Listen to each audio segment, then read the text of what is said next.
Va ora in onda la rassegna stampa. Miau, miau, miau, miau. Un po' di irriverenza, no? A quest'ora del mattino ci vuole. Poi, insomma, sta per partire la rassegna stampa che cerca proprio quel qualcosa che non c'è sui quotidiani, un'irriverenza verso il potere, verso il magna magna della politica, e anche autoreferenziale sicuramente. Non dobbiamo prenderci troppo sul serio, signore e signori, dai. E poi, infine, oggi è il 24 luglio, wow! Oh, buongiorno 24 luglio, buongiorno Simone 1 e Simone 2, buongiorno in regia, sono due omaccioni che mi guardano, oh ciao! Il bello è, sai, stiamo diventando importanti, quindi un regista non basta, giustamente le dita nel naso se le mettono non tutte e due insieme, ma prima se ne mette una, poi quell'altro, giusto. Il buongiorno si sente dal Varin. Certo, cosa succede ancora per oggi e ancora per domani? Vi faccio spaventare. La rassegna stampa dalle 7.30 alle 9.30, ma da lunedì, bada ben, arriva l'orario estivo, l'orario fa caldo. E allora cominceremo alle 8.30, ve lo dico subito, segnatevi giù che poi vi viene paura. Dice, oh mamma mia, non c'è la rassegna stampa.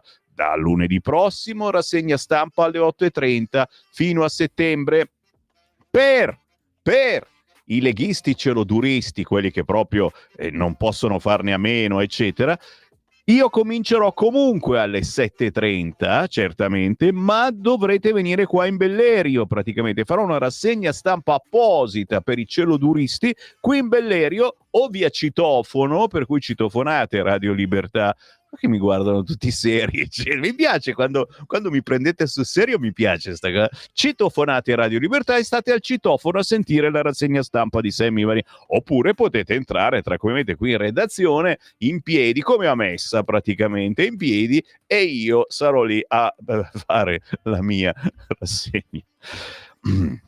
Salve a tutti, dicevamo rassegna stampa su Radio Libertà con il buon mattino a chi ci ascolta su Facebook e su YouTube, ragazzi, passato il canale 252, passato a miglior vita, amen, per il momento non c'è più il canale 252, ma torneremo, dateci tempo. Sono diventati importantissimi i social che picciu funzionano, basta utilizzarli. E allora cercate Radio Libertà su Facebook, cercate Radio Libertà su YouTube, ma soprattutto su Facebook, sulla pagina di Lega Salvini Premier. Più di 1 milione di follower, tutti a guardare Sammy Varin nella rassegna stampa, perché questa è anche una rassegna stampa video. Tra poco vi mostrerò le prime pagine dei quotidiani oggi in edicola. Chiaramente salutiamo anche quelli che non gliene frega niente del faccione di Sammy Varinone, ma ascoltano la rassegna stampa con la radio. La radio DAB, che ormai si vende dappertutto, nel senso che il DAB è inserito in ogni radio obbligatoriamente. 20 euro, comprati sta radio DAB, dai, Simone ancora non ce l'ha la radio DAB, scommetto, sulla Vespa non ce l'ha, niente. La comprate, schiacciate il pulsantino DAB e fa un'auto sintonizzazione, sintonizza da sola tutte le radio. A quel punto cerchi Radio Libertà, siamo in ordine alfabetico, non ci sono più le frequenze, lo dico perché ogni tanto qualcuno mi chiede ma su che frequenza? Ci sono, ma non sono più specificate nella radio DAB, viene fuori soltanto il nome della radio, che è anche carino perché la ricerca è più semplice. Nella banda DAB ci si ascolta in tutta Italia senza disturbi, senza utilizzare l'internet, capito? Perché sono onde wow e elettromagnetiche, solo che sono digitali, questa è la differenza, non sono quelle vecchie analogiche, per cui se il segnale non è pieno, so cacchi vostri, nel senso che inizia sì. Quando mi sentite così vuol dire che dovete spostarvi un po' con la radio lì. Capito? Cioè, non avete capito? Dovete spostare la radiolina, spostatevi verso una finestra o estraete completamente la vostra... Allora, la vostra antenna, ti stavo dicendo, e adesso mi vado in confusione anch'io, dico, e allora sentirete meglio il DAB. Sì, mi stanno scrivendo stai perdendo tempo, è vero, come al solito sono già le 7:36. Oh, basta, non volevo ricordare anche che c'è l'app di Radio Libertà, non la ricordo, non la ricordiamo, ma tanto sapete che c'è. Oh, subito i titoli della notte. Non ci sono titoli che ci possano interessare se non Stati Uniti e Unione Europea verso l'accordo su tariffe al 15%, e ci ha fatto lo sconto sui dazi, un 15% reciproco, piatto ricco, mi ci ficco, ma manca ancora l'ok di Trump, e soprattutto c'è il nodo dell'acciaio. L'acciaio sarebbe al 50%. Io direi di chiudere tutto, Ilva, lasciamo, li assumiamo come portieri alla Camera o al Senato, quelli che lavorano all'Ilva, direi di sì, tanto un portiere più, portiere meno, serve sempre un portiere, eh? Il nodo dell'acciaio al 50%, chiaro che ce ne facciamo di tutto questo acciaio? Punto di domanda. Questa è forse la notizia più importante. Io vi conosco uno a uno, cari ascoltatori, so quello che cercate, so quello che volete da me, e quindi vado immediatamente a darvi ciò che voi volete. Che cosa vogliono gli ascoltatori di Radio Libertà? Vogliono... Dove stai andando? Pericolosamente mi sto spostando con sì, adesso mi fanno dei cenni osceni in regia. Avete capito male, qui siamo tutti casti e puri. Eccolo qua, signori, il Manifesto, il vostro quotidiano preferito, il quotidiano comunista. Ma non scherziamo, oggi il Manifesto ha forse la copertina più straziante, che appare anche su altri giornali, e questa notizia appare anche all'interno di giornali di centrodestra, quindi non ci nascondiamo dietro un dito. Oggi il Manifesto mette la piaga in primissima pagina. La fame a Gaza uccide con la stessa ferocia delle bombe, e i più esposti sono bambini, anziani, donne incinte. Tutti terroristi, secondo la narrazione del governo israeliano. L'OMS e oltre 100 ONG accusano è una carestia causata dall'uomo, e non ci dobbiamo nascondere dietro a un dito. Poi sicuramente, come mi scrivete in tanti, la colpa è soprattutto di Hamas, sono loro che bloccano, sono loro che sparano, però io da giornalista non mi sento di schierarmi con nessuno, è tempo di dire basta. Tu dici ma sono sempre morti i bambini africani, muoiono di fame anche lì, eccetera. Sì, ma qui stiamo facendo apposta, punto di domanda, ci metto un punto interrogativo. Il Manifesto è forse la situazione più grave che viene messa in prima pagina, ma non è l'unico. Anche il Fatto Quotidiano, non è da meno, foto similare, altrettanto terribile. Se questo è un bambino. Le prime foto dei bambini denutriti su social e stampa mondiale. Albanese, mangiano terra e sassi, danni irreversibili anche per chi sopravvivrà. Gaza horror, altri 15 morti di fame, 952 tir di aiuti bloccati. Israele dice che sono quelli di Hamas a bloccare i tir.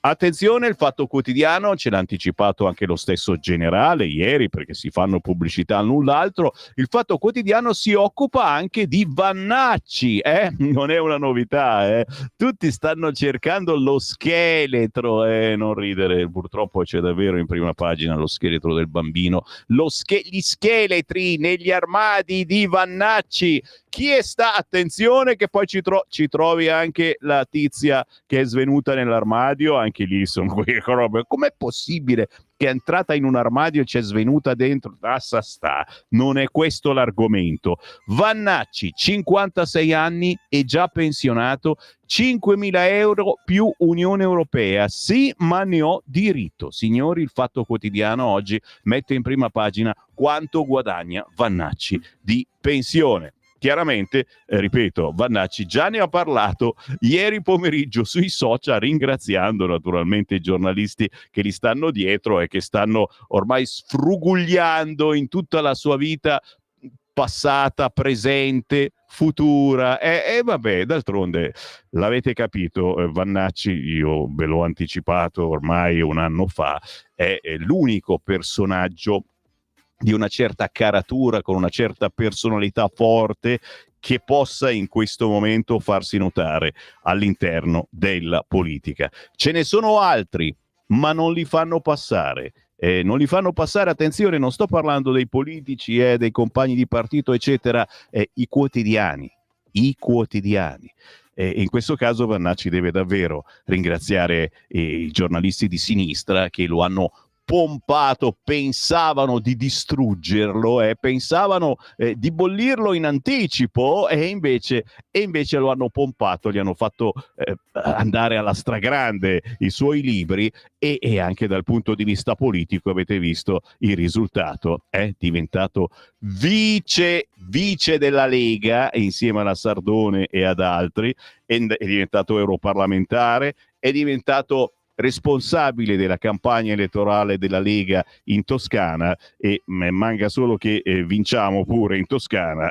La Sensta, no, ci tuffiamo subito sui giornaloni. Ho voluto farvi vedere queste prime pagine perché sono veramente tristissime. Ah, ok, la par condicio, no, dei nostri ascoltatori, che giustamente c'è sempre qualcuno di destra, e siete in tantissimi che mi seguite, che dice adesso mi leggi anche l'Unità? E certo che ve la leggo, eccola qua. Non gli è bastato Cutro, sequestrata una nave di soccorso, vogliono più morti. È stata bloccata l'Aurora di Sea-Watch, ci segnala Piero Sansonetti, che lo segnala solo a se stesso perché non gliene frega niente a nessuno, ma giusto. Israeliani in piazza, basta strage di bambini. Interessante lo scandalo di Gaza, in prima pagina oggi sull'Unità. Ma giustamente, aspettate che arrivo, eccolo qua, il Secolo d'Italia, che titola questa mattina Ricci chi?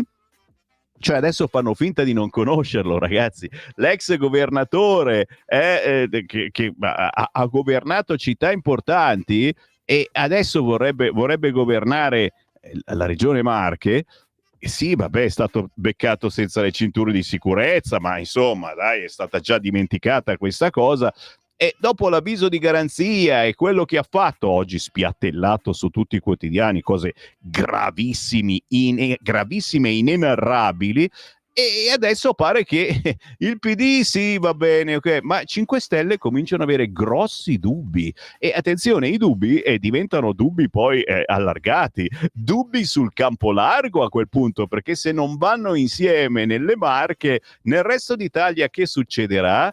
E attenzione, perché noi stiamo pensando anche alla legge elettorale, poi ve lo dico perché pissi bao bao, stiamo parlando di cose serie nel centrodestra, e diciamo, cacchio, se questi si mettono insieme nel campo largo, il prossimo giro si beccano tutto, e soprattutto eleggono il presidente. No, il prossimo Parlamento sarà quello che eleggerà il presidente della Repubblica, lo sapevate?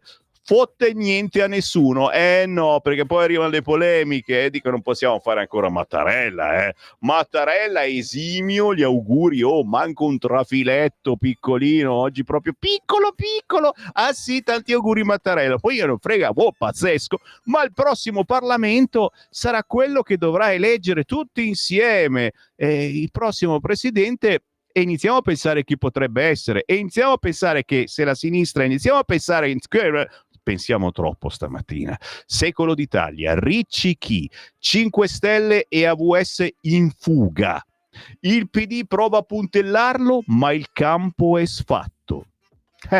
Sveva Ferri oggi, il suo editoriale in prima pagina sul Secolo d'Italia. che ci vede bene perché effettivamente su gran parte dei quotidiani quest'oggi c'è un certo malessere, il Riformista addirittura scrive il censore mettendo il faccione di Conte, i 5 Stelle cavalcano le indagini sui Dem per ricattare il PD alle regionali, Conte si improvvisa commissario prefettizio pronto a mollare Elli, punto di domanda. Questa è la prima pagina del Riformista, vedete come pissi pissi bau bau la notizia salta fuori. Io potrei benissimo concludere qui la rassegna stampa, ma vi conosco mascherine, so cosa volete da me e lo avrete anche quest'oggi, perché chi sceglie Radio Libertà sceglie la controinformazione, anche musicale certo, sceglie di poter commentare le notizie del giorno e lo potete già fare da adesso, certo, al 3406709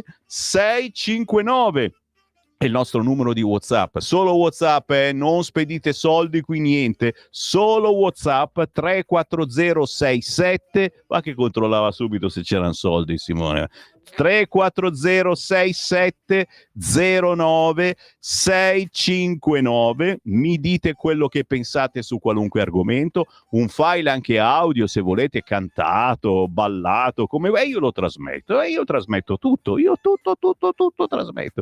Da dove partiamo? Volete che sto a destra o volete che sto a sinistra? Stiamo in mezzo, non faccio più niente, devo stare in mezzo, non c'è un giornale che stia in mezzo, quindi sono veramente una banderuola questa mattina e allora vado sul giornale che la racconta in maniera potente quest'oggi, il quotidiano La Stampa. E che cavolo ragazzi, ma cos'è questa radio popolare? Dai, facciamo. La Stampa, no, mette in primo piano un argomento che gli altri sfiorano soltanto, mentre magari bisognerebbe anche prendere delle decisioni su questo. L'Italia del fine vita, 2000 chiamate l'anno. Viaggio al centralino dell'associazione Coscioni, le storie di chi si informa sugli aiuti a morire. L'ultimo video di Laura, ricorderete la giornalista che l'altro giorno si è tolta la vita in maniera assolutamente tutto normale, permesso ufficiale, si è autoiniettata la dose ed è morta, perché non ne poteva più di questa vita. L'ultimo video di Laura è un appello ai politici. Ha detto loro siate umani e loro rinviano a settembre. Ora, non è che adesso c'è anche la pausa, ma li vogliamo far respirare sti politici, ragazzi? Già hanno fatto una fatica pazzesca, adesso ne parliamo perché ieri è passato il femminicidio, ok? Quindi non è un omicidio, ma è un femminicidio. Saranno due cose differenti e vi spiegherò di cosa si tratta esattamente, ma soprattutto è passato al 100%, cioè non c'era un astenuto, non c'era uno che ha detto di no, destra e sinistra hanno votato tutti il femminicidio. Ed è una cosa, cioè la stranezza che non sia in gigantesco su tutti i giornali in apertura, perché è una cosa di destra, di sinistra, hai ammazzato una donna, ma per un buon motivo, secondo te? Perché è un essere minore, perché non ha fatto quello che volevi, quindi la differenza, perché la volevi sottomettere, la differenza tra omicidio e femminicidio è questa, signori. È sottile, ma c'è. La Stampa, te l'ho detto, ce la mena giustamente sull'Italia del fine vita. Francesca Schianchi commenta perché è diventata questione di civiltà, signori. Vi ho parlato del femminicidio, un'altra questione di civiltà, ma il femminicidio lo è ancora di più. Purtroppo si continua a rimandare e ragazzi c'è un buon motivo anche perché si rimanda, perché è un argomento assolutamente scottante che divide all'interno della destra, che divide all'interno della sinistra. È un bel casino mettere delle regole su come porre fine all'esistenza di chi non ce la fa più. Laura striglia i politici, pagina 2 del quotidiano La Stampa, siate umani, e la legge sul fine vita slitta ancora. L'ultimo appello della giornalista in un video: bocciate questo DDL infausto, pensate a chi soffre. Si va in Senato a settembre con 143 emendamenti, AVS, PD e 5 Stelle. Serve un testo degno, non ideologico. È chiaro che per loro è ideologica qualunque cosa che voglia fare la maggioranza. Mentre magari ogni tanto ci si può mettere d'accordo, soprattutto sulle cose importanti. L'abbiamo fatto sul femminicidio e facciamolo anche sul fine vita. Francesca Schianchi commenta un passaggio di civiltà che non può più aspettare. Nemmeno il racconto asciutto e implacabile della malattia di Laura Santi, nemmeno il suo appello diretto, occhi alla telecamera, registrato alla vigilia di una morte scelta come liberazione, ha potuto nulla contro il muro di gomma della politica, che da anni, almeno 6, finge interesse, intavola discussioni farlocche, poi inesorabilmente rinvia. Lo ha fatto anche ieri. Gli emendamenti sulla legge del fine vita si discutono a settembre, per intanto buone vacanze. È una scelta fatta solo per affrontare il tema con il tempo e l'attenzione che merita, trapela dalle commissioni competenti. Se la questione non fosse così seria e grave, la motivazione farebbe ridere. Ma quale altro tempo, che sono 6 anni dal 2019 che la Corte Costituzionale chiede al legislatore di intervenire con una legge? E va avanti poi l'editoriale di Francesca Schianchi quest'oggi sul quotidiano La Stampa, che a pagina 3 mette un altro articolo: noi in attesa di morire. Dal suicidio assistito in Italia alle possibilità in Svizzera, in un anno 2000 richieste d'aiuto all'associazione Coscioni, le chiamate dai malati terminali e dai loro familiari, sbigottiti da uno Stato che non ci concede clemenza. Chiaro che siamo qui per ascoltarvi, ascoltatori. Voi siete ascoltatori, ma noi ascoltiamo voi ascoltatori. Cioè non siamo una radio che parla e basta, siamo una radio che ascolta. Scrivetemi, ditemi cosa ne pensate al 340 67 09 659 e io vi dico i requisiti per il suicidio assistito, perché molti di voi vorrebbero morire. Io vi dico che cosa dovete avere per morire. Il paziente viene tenuto in vita da trattamenti di sostegno vitale? Ha una patologia irreversibile, fonte di sofferenze ritenute intollerabili? Il paziente è pienamente capace di prendere decisioni libere e consapevoli? Infine, non intende accedere ad altri trattamenti per il dolore e alla sedazione profonda?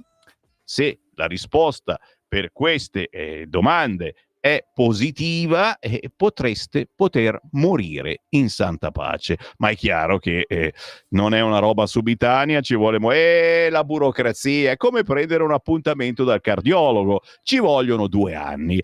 Vittorio, malato di tumore, sono seguito dalle cure palliative, ma profondamente infelice per il futuro che mi attende. La prospettiva è molto dolorosa, vorrei che mi aiutaste a morire in Italia. Sara ha una malattia neurodegenerativa.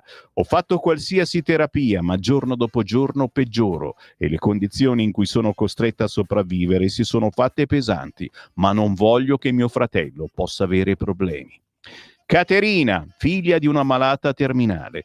Mia madre vuole fare domanda per la morte medicalmente assistita. Io mi sento in colpa perché ho aspettato troppo. È seguita dalla terapia del dolore, ma ormai allettata con l'ossigeno.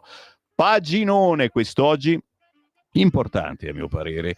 A pagina 3 del quotidiano La Stampa, e non soltanto, forse, oggi vale la pena di spendere qualcosa per il quotidiano La Stampa? Attenzione, ho detto forse, non mi metto qui a pubblicizzare La Stampa, che d'altronde costa 1,90 €, e quindi uno dice, oh cacchio, neanche 1 euro, 1,50 € come lei, 1,90 €, diamo soldi ai ricastri comunisti?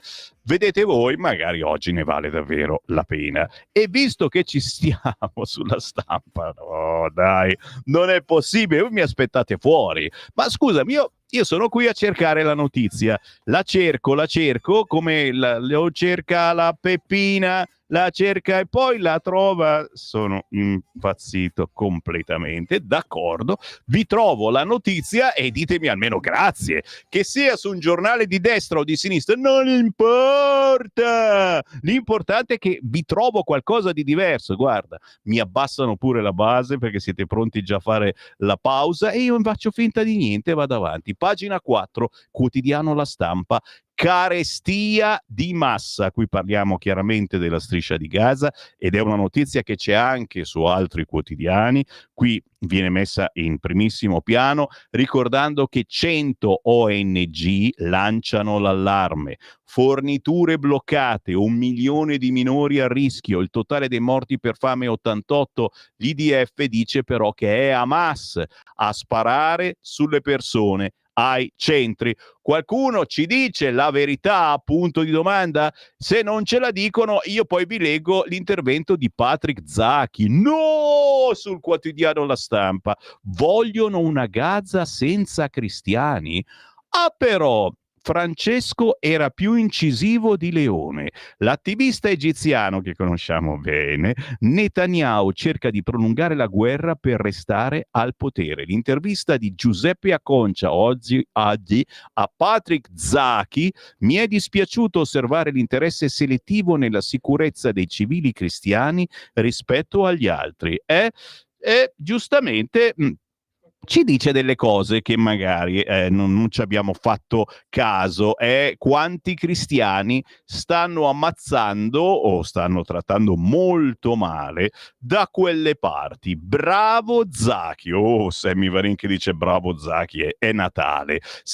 Pagina 6, Milano, sfilano gli indagati. Tancredi: io in buona fede agito per il bene comune. Catella fa un passo indietro. Chiaramente siamo nuovamente qua a Milano all'inchiesta.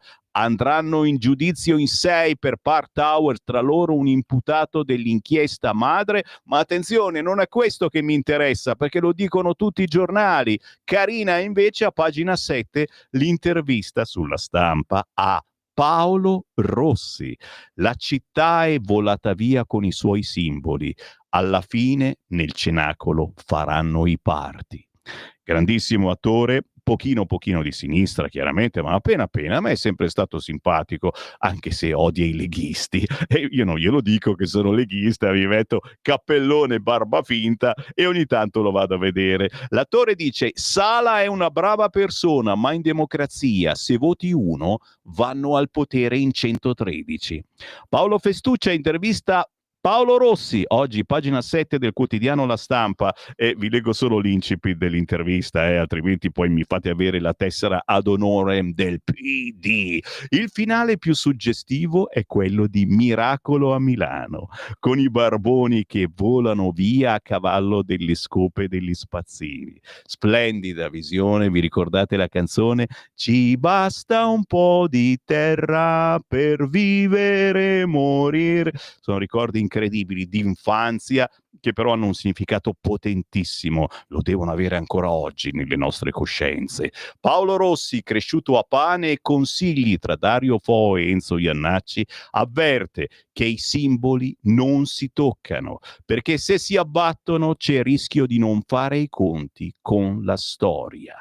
E qui mi fermo chiaramente, ma se siete un pochettino diversi rispetto al solito, oggi acquistate il quotidiano La Stampa, perché merita, racconta cose diverse. In questo caso racconta di quella Milano che ti è spuntata a destra e a sinistra. Tu c'avevi la tua casettina e ora non vedi più nulla perché sei circondato da grattacieli altissimi.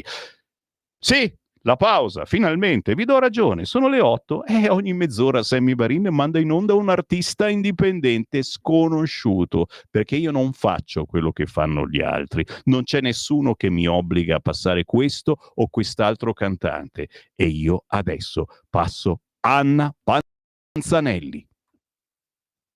Outside we're still outside, even when there's nobody sitting there. But a tower is not a house, and a house is not a home when there's there's no one there to hold you tight, and no one there you can kiss good night. Our room is still our room, even when there's nobody there but glue. But a room is not our house, and a house is not our home when the two of us are far apart, and one of us has a broken heart. Now and then I call your name, and suddenly your face appears. But it's just a crazy game. When it ends in tears. But darling, have a heart. Don't let one mistake keep us apart. I'm not meant to live alone. Turn this house into a home. When I climb the stairs and turn the key, so please be there, still in love with me.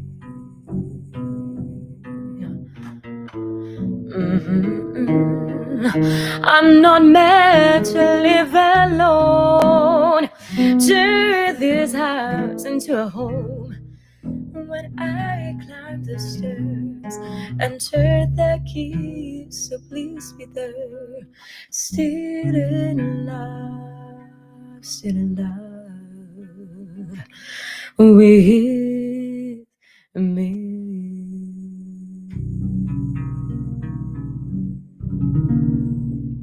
Allora, questa è la canzone dello stiracchiamento, no?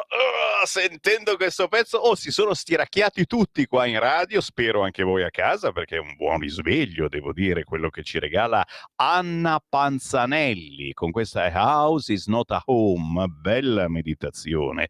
Cantante, pianista, cantautrice d'Italia. Occhio alle location particolari dove Anna Panzanelli si esibisce in questi giorni. Stasera è a Umbertide Perugia, alla rassegna Cantautori in Cantina, che è un sogno spettacolare di tutti noi, ascoltare buona musica di cantautori in una cantina. Tu dici, ma cosa fai in cantina? E cosa fai? Mangi e bevi. Stupendo, stasera Umbertide, Anna Panzanelli. E poi, ragazzi, girerà in parecchie location, sempre e soprattutto in Umbria, e ha capito bene, perché è una regione splendida e soprattutto si mangia e si beve meglio. In questo pezzo Anna Panzanelli è con Ruggero Bonucci in questa interpretazione di Baccarat. A House is not a home, lo trovate facilmente su YouTube e su tutti gli store digitali. Il buon mattino da Sammy Varino, come state? Come state? Aspetta che vado a salutare gli amici della Lega Salvini Premier, che cavolo, anche perché siete in tantissimi e vi ringrazio a guardarmi sulle pagine social di Lega Salvini Premier e sono sempre contentissimo. Buongiorno a Paride Carrisi, a Michele Borghi, a Valentino Angelini, a Maria Teresa, buongiorno e grazie per tutti anche i commenti che mi fate durante la giornata. Il bello di questa rassegna stampa è che io sono in diretta dalle 7:30 alle 9:30, ma poi potete riascoltarmi in qualunque momento del giorno. Basta cercare, ad esempio, su Facebook Lega Salvini Premier, che ci manda in diretta, ma anche sulle pagine di Radio Libertà, o cercando su internet radiolibertà.net c'è il podcast, oltre a sbirciare il nostro sito internet di controinformazione con commenti alle notizie del giorno potentissimi. Se poi, già che siete sul sito di Radio Libertà, volete dare una mano frin fron economica alla nostra radio, che lo sapete bene, vive grazie al vostro sostegno, cliccate sostienici e poi abbonati. Quanto costa abbonarsi a Radio Libertà? Qualunque cifra, van bene anche 5 euro. 5 euro e diventi dei nostri. Facciamo squadra insieme con 5 euro. Chiaro che già che siete lì a farci il bonifico con la carta di credito o attraverso il conto corrente postale 37671294, magari ci aggiungete uno zero, guarda il sorrisetto, subito in regia iniziano a sorridere, se aggiungete uno zero iniziano a sorridere, se lo togliete diventano seri di colpo. WhatsApp, attenzione, mi state scrivendo tanti, siete tutti svegli, allerta e agguerriti. Guerra e pace, il capolavoro letterario di Tolstoi è forse una bella meditazione, è vero. Grazie a chi gli manca. Giulio Cainarca è in ferie, è in vacanza, tu compris che vacanza fora ti pal, tornerà gli Homo sapiens in Santo California, tornerà chiaramente. Per il momento ci sono repliche dopo le 10:30 e dalla prossima settimana c'è il nuovo orario, rassegna stampa variniana dalle 8:30 alle 10:30, dalle 10:30 alle 12:30 arriva Antonino Danna con la sua trasmissione estiva, per cui piatto ricco micificco. 8:30 non è troppo tardi, guarda subito questo che è, ci sono i registi che hanno fatto un salto sulla sedia, sarebbe meglio alle 8, hai ragione, ma t'ho detto, io farò una rassegna stampa per quelli che ce l'hanno molto duro politicamente la mattina, venite qui, vi attaccate al citofonate Radio Libertà e io ve la faccio al citofono, no, assolutamente gratis, è gratis. Nel femminicidio è compreso l'omicidio di bambine innocenti perpetrato dalle proprie madri per un amico. Grazie. Guarda questi ascoltatori svegli che tirano fuori subito. C'è anche un audio, sentiamo cosa dice. Sentiamo. Non sento niente. Scusate, ha schiacciato il bottone dell'autodistruzione. Quanti secondi abbiamo? Tra 10 secondi non sentirete più niente. Buongiorno, visto che richiedi un audio stamattina, te lo mando. Bravo. Sono Marco. Ciao Marco. Allora, ritengo che sia definire l'omicidio di una donna femminicidio, sia voler far morire i pazienti ammalati, e parlo per esperienza perché io ho avuto mia moglie morta a 41 anni nel 2008. Cavolo. Con una malattia incurabile che non ha mai chiesto di morire. Lo ritengo una cosa non civile, ma assolutamente incivile. Sta passando il treno. Assolutamente incivile. Primo, perché viene meno la dignità della persona in tutti e due i casi, perché definire femminicidio l'omicidio di una donna è assolutamente incivile, perché tutti gli omicidi, e vogliamo parlare degli aborti che sono omicidi di persone innocenti, come li definiamo? Vorrei saperlo. Poi un'altra cosa molto chiara, ricordo a tutti, anche a quelli che non ci credono e anche alle balle dell'associazione Coscione, di venire a intervistare Luca, un amico con la SLA da tantissimi anni, infermo a letto, non può fare niente, eppure è presidente di un'associazione culturale, scrive i libri e non vuole assolutamente morire perché è circondato dall'amore di sua moglie, di sua figlia, di suo nipote e di suo genero. Quindi tutte queste cose sono assolutamente incivili e ci renderanno la vita un inferno, esattamente quell'inferno dove vanno quelli che si suicidano. Ciao Marco. E io ti ringrazio Marco. Sì, a volte lo dimentichiamo che chi si suicida va all'inferno, ce lo dicevano quando eravamo bambini e non ci stiamo più pensando, forse perché è diventata una cosa così normale rinunciare alla vita. Forse è per questo che in Parlamento hanno continuato a rimandare su queste argomentazioni e nessuno ha il coraggio di decidere. Ti ho lasciato spiegare e raccontare perché ognuno di noi ha delle esperienze da raccontare e ognuno di noi ha una sensibilità diversa. Potete farlo, come vi dicevo, inviando un messaggio WhatsApp scritto o audio o video al 340 6709 659 su qualunque argomento e ci chiamiamo Radio Libertà, ci mancherebbe. L'atterraggio drammatico ieri a Brescia sulla tangenziale, certo, sulla tangenziale detta corda molle, abbiamo visto le immagini terribili, terribili di quell'ultraleggero caduto e non è un atterraggio purtroppo. E il miracolo che non si è fatto male nessuno tra gli automobilisti, cioè è caduto sulla tangenziale, ragazzi. Qualche ferito, ma nient'altro. Sono morti naturalmente quelli che erano a bordo del piccolo aeroplano, che è così piccolo che non ha dato istruzioni dove era diretto e non c'è scatola nera, quindi sarà anche difficile capire cosa sia successo. WhatsApp, certo, grazie a tutti quelli che mi stanno scrivendo. Dio ha detto il comandamento non uccidere, punto. Non c'è differenza tra uomo e donna, scrive Silvio da Torino. Beh, direi proprio a questo punto andiamo a leggere il giornale di Dio, lo vogliamo leggere? Avvenire, e vediamo un po' cosa mette come titolo principale in taglio alto a Gaza si muore, ma gli aiuti sono bloccati. Sempre questa storia degli aiuti bloccati e non si capisce chi sia a bloccarli. Il centropagina su Avvenire, in fine vita, quindi in tutto attaccato, fine con la F maiuscolo, quindi in fine vita, 2 punti, il diritto di chi non vuol morire. Il suicidio assistito della giornalista Santi riaccende il dibattito per la legge, discussione a settembre. Pegoraro della Pontificia Accademia, vicinanza ai malati, non escluderei il servizio sanitario. Dopo il suicidio assistito della giornalista Laura Santi, molti pazienti che combattono ogni giorno contro patologie progressive chiedono che la scelta di chi decide di morire non oscuri il diritto dei malati di vivere una vita dignitosa.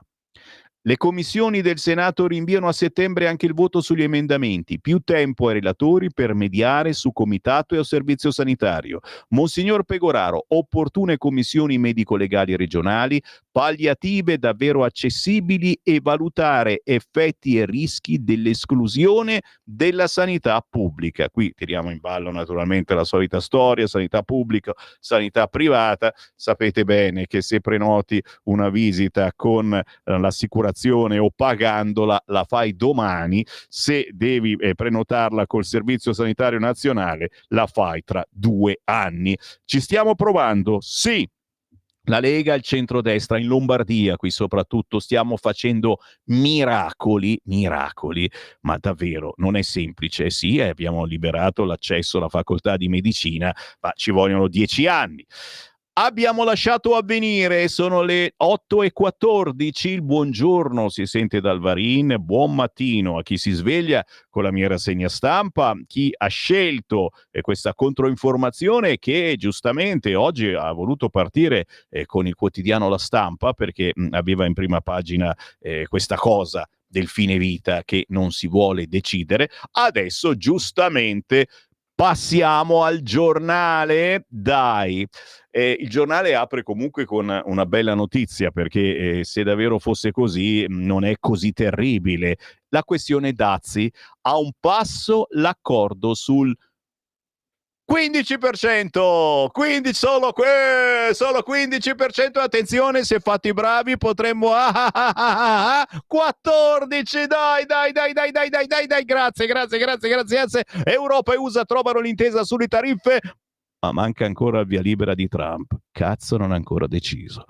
Signori, chi scherza, ma siamo a questo punto, e il motivo per cui io non vi parlo più neanche di questa roba dei dazi, perché è una girandola ogni giorno diversa, però si va verso il 15%. Non lo scrive neanche il giornale in prima pagina, ma il problema sarebbe l'acciaio, che avrebbe dazi al 50%. Gli interrogatori a Milano, i PM adesso puntano Sala. Ullala, torchiato l'assessore Tancredi, che però difende il sindaco. Marche, le accuse al Dem Ricci, così ha sfruttato gli appalti. Attenzione, oggi sul quotidiano Il Giornale, Nino Materi intervista il pronipote del Duce. Ehi là, che è in Serie A. Io Mussolini, problema degli altri. Romano, Floriani, Mussolini, appena acquistato dalla Cremonese. Chiaramente gli avranno fatto fare il certificato antifascista, ma è chiaro, non se ne parla neanche. Giro, no, attenzione, siamo sempre sul quotidiano Il Giornale, in prima pagina, di spalla al trafiletto, l'appello di 28 paesi, Israele rinuncia alla strategia della guerra permanente, scrive Nicola Latorre. E adesso andiamo anche all'interno del quotidiano Il Giornale. Il PD che si ritrova accerchiato, la morsa di Procura e Conte, ragazzi, le inchieste che travolgono il partito di Schlein e che finisce sotto scacco dei grillini. In Campania Fico vuole le liste pulite. Fuori tutti i loro candidati sotto indagine, ragazzi. Augusta Montaruli di Fratelli d'Italia dice: strana coincidenza, tutti gli indagati Dem dell'ala riformista. Così la deputata piemontese. Il problema è nell'intera classe dirigente, non in una parte. E cosa pensa del terremoto giudiziario in casa Dem? La Montaruli, molto famosa, di centrodestra, noto una coincidenza. Dopo Fassino e Gallo, Fassino, dai, quello del profumo, dai. Adesso l'indagato è Laus in quel di Torino, è vero, e negli stessi giorni Sala a Milano e Ricci nelle Marche. Sono tutti dell'ala riformista, non della cordata Schlein. Che cosa vuol dire? Che è strano, e non vorrei che provassero a raccontarci che il problema non riguarda tutta la classe dirigente Dem, non solo ma solo una parte, perché è evidente che dovrebbero rivedere i criteri interni di selezione. Chiedo alla sinistra dove è finita la questione morale. È evidente che il problema è più ampio di qualche caso isolato. Noi siamo sempre stati accusati dalla sinistra di non avere una classe dirigente e non è così, ma in ogni caso non mi sembra che le favolose amministrazioni rosse siano tali. La verità è che non esistono amministrazioni a prioristicamente brillanti perché sono a sinistra e altre che non lo sono perché stanno a destra. Prosegue l'intervista di Anna Maria Greco oggi sul Giornale ad Augusta Montaruli di Fratelli d'Italia. Ritorno d'immagine dagli appalti concessi, inchiesta Marche, Ricci ormai bruciato. Lui va avanti, sarà un boomerang per la destra, ma i 5 Stelle cancellano gli eventi. Siamo a pagina 6 del quotidiano Il Giornale, che oggi intervista Carlo Nordio, ministro della giustizia. Naturalmente in primo piano c'è lo stop al carcere preventivo e al ricorso dell'accusa. Il ministro della giustizia dice al PD: mi sono convertito alla separazione delle carriere nel 1995. Paginona per Carlo Nordi oggi sul quotidiano Il Giornale. Si parla chiaramente della riforma delle carceri, ma anche e soprattutto della riforma della giustizia. Solo in piccolino, in taglio basso, e devo dire un po' con dispiacere, non capisco perché c'è stato un sì bipartisan al femminicidio e sembra una roba così poco importante. Approvazione bipartisan, sì del Senato al femminicidio, ergastolo per chi uccide con odio. E ci sta anche una polemicuzza che avete lanciato, qualche ascoltatore, perché cioè se uccidi con odio, uccidi senza odio, sì, è sottilissima la cosa. Da uccidere con odio perché tu sei sotto di me, sei meno importante di me, perché hai fatto una cosa che non dovevi fare, qui tira dentro anche la religione molto spesso, uccidere le bambine, le ragazze che si ribellano a una certa religione, che vogliono vivere all'occidentale, quante cose sono successe. Beh, c'è stato il voto unanime, nessuno ha detto no, nessuno si è astenuto in tutto l'emisfero, destra e sinistra, ma quando capita una roba del genere ti metto un riquadretto sul giornaletto. Meloni, Italia tra le prime nazioni, la russa, segnale forte. Francesco Curidori, oggi sul quotidiano Il Giornale. L'ultima notizia, segnalazione dal giornale, è quella di Gaza. Ve l'ho detto, e iniziamo già da un po' di tempo a parlarne anche sui giornali di destra. Forse qualcosa di vero c'è. Tu dici, ma è Hamas? Va bene, è Hamas, però ne parliamo. Pagina 13 del quotidiano Il Giornale. Gaza, l'orrore della fama di massa. Ne stanno parlando tutti. La fame di massa, il dramma della malnutrizione oltre a quello delle bombe. Ma Israele dice colpa di Hamas e dell'ONU. Oltre 111 vittime, tra cui 80 bimbi. Muhammad 12 mesi, pesa come un neonato di 3. E anche Il Giornale mette quella terribile foto, la foto di Yazan, uno dei bambini malnutriti della striscia di Gaza, praticamente ridotto pelle e ossa. Sotto l'immagine realizzata con intelligenza artificiale, anche questa abbiamo visto nei filmati, diffusa dalla ministra dell'innovazione israeliana Gamliet, che mostra il futuro della striscia di Gaza. Dopo le macerie salgono sui grattacieli e la Trump Tower. Sembra quasi di vedere cosa è successo a Milano, ma guarda un po', non scherziamo, cerchiamo piuttosto di trovare una soluzione, di mettere fine. Tu dici, se Hamas liberasse gli ostaggi israeliani, tutto finirebbe. Ma io ci metto un punto interrogativo a questo punto, e perdonami. Comunque se ne parla paginone a pagina 13, troppo avanti, del quotidiano Il Giornale. Stanno arrivando molti WhatsApp e vi ringrazio al 340-6709-659. Mi fa piacere che la mia rassegna stampa provochi meditazione. Io provoco e sono qui proprio per provocare, sono provocante, servo a qualcosa. E allora vi porto su Repubblica, così siete più contenti. Dazi verso l'intesa USA-UE. Urbanistica a Milano, gli indagati dal GIP, teorema contro la città. Anche qui di spalla il trafiletto, il video di Laura ai parlamentari per il fine vita. Siate umani. Poi Gaza, altra foto potente, carestia di massa, le ONG accusano Israele. Chiaramente con le ONG ci andiamo sempre cauti perché li conosciamo bene, però sono le uniche effettivamente che stanno facendo qualche cosa da quelle parti.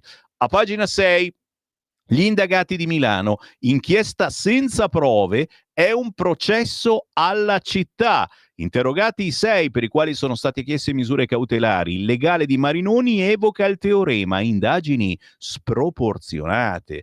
Attenzione, attenzione, vi annuncio che Lupi non si candida, ok? È la notizia che traspare quest'oggi dal quotidiano Repubblica, pagina 6. Lorenzo De Cicco intervista Maurizio Lupi. Non mi candido, ma è inutile cercare un mandrake civico. Non ho mai posto la mia candidatura a sindaco di Milano, ma sbaglia chi nel centrodestra va a caccia di un mandrake civico. Scusa, hai visto un mandrake civico?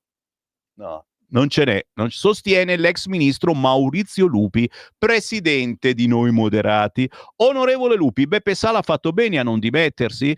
E tutti rispondono lo stesso: conosco Beppe Sala, è una bravissima, ma è vero che è una bravissima persona, un uomo. Il problema è che non c'entrava un cazzo a fare il sindaco, cioè a dire io amo Milano, io difendo Milano. No, perché se è un imprenditore, un manager, è una persona che comunque ha altri interessi e forse la sua mente guarda ad altri interessi, mica suoi, attenzione, non ha fatto nulla per sé, ma ha permesso a sempre quelli di arricchirsi. Però è un mio pensiero, è un pensiero pistolero, direi quasi. Conosco Beppe da prima che fosse sindaco, la sua capacità e le sue qualità morali non sono in discussione e non faccio il garantista a corrente alternata. Credo che abbia fatto bene a non dimettersi per un'indagine in corso, ci mancherebbe, ma dovrebbe riflettere sulle divisioni della sua maggioranza, chiedersi se in questi 15 anni di sinistra tutto abbia funzionato. Siamo al paradosso che lo stesso PD ora chiede discontinuità e quindi lo boccia.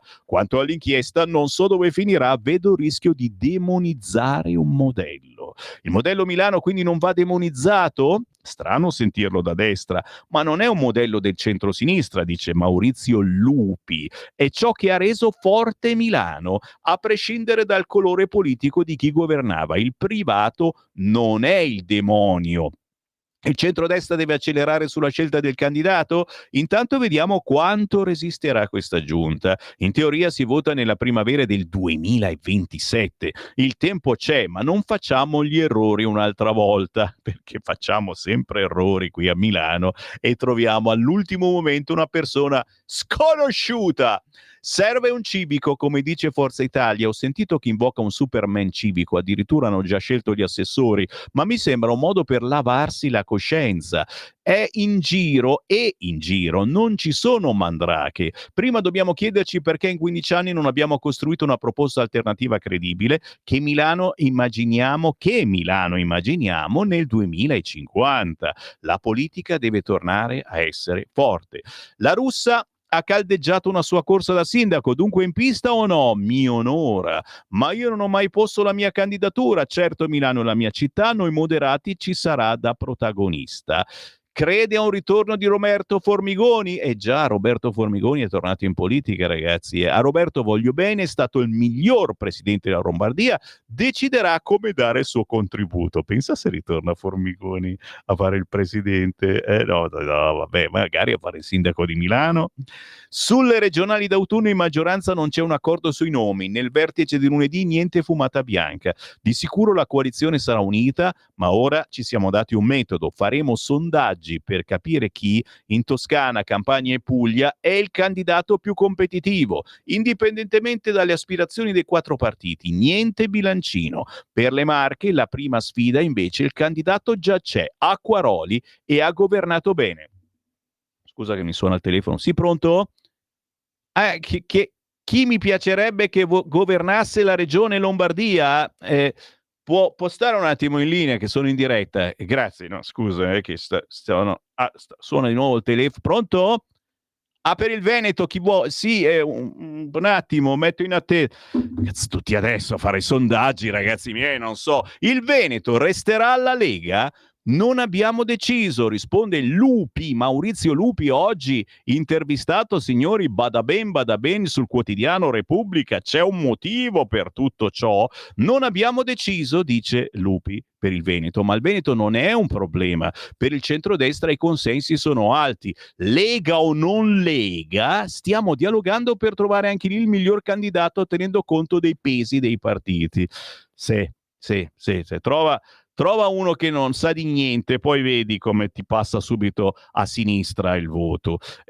Mi fermo, poi va avanti anche sulle altre regioni, eccetera. È chiaro che oggi dovete fare gli ascoltatori comunisti e comprare il quotidiano Repubblica. Fa vedere quanto costa, quanti soldi bisogna dargli a questo. 1,90 €, come del resto La Stampa. Merita Repubblica? Ditemelo voi. Però proseguendo avanti, dice una notizia carina caruccia che uno dice che strano che lo scrive Repubblica, pagina 20. Guarda che oggi è la giornata delle stranezze. Cacchio, c'è la pausa. Allora vi dico soltanto il titolo. Anne Ginori da Parigi scrive: Francia, coprifuoco per i minori in 15 città. Cioè, ragazzi, stanno facendo il coprifuoco in Francia per i minorenni in 15 città e nessuno lo dice. Nessuno. Veramente stiamo un po' raccontando una certa insofferenza che c'è in giro per l'Europa, soprattutto in Spagna, verso gli immigrati incontrollati e incontrollabili, quello che fanno il cacchio che vogliono.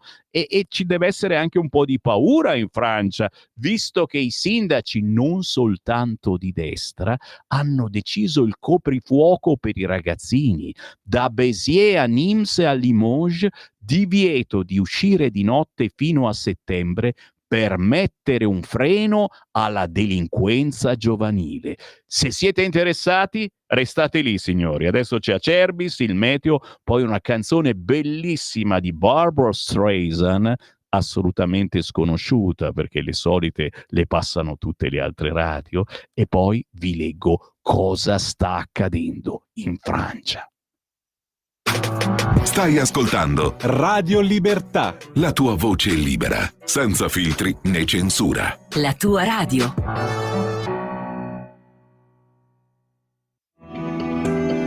Il meteo.it presenta le previsioni del giorno.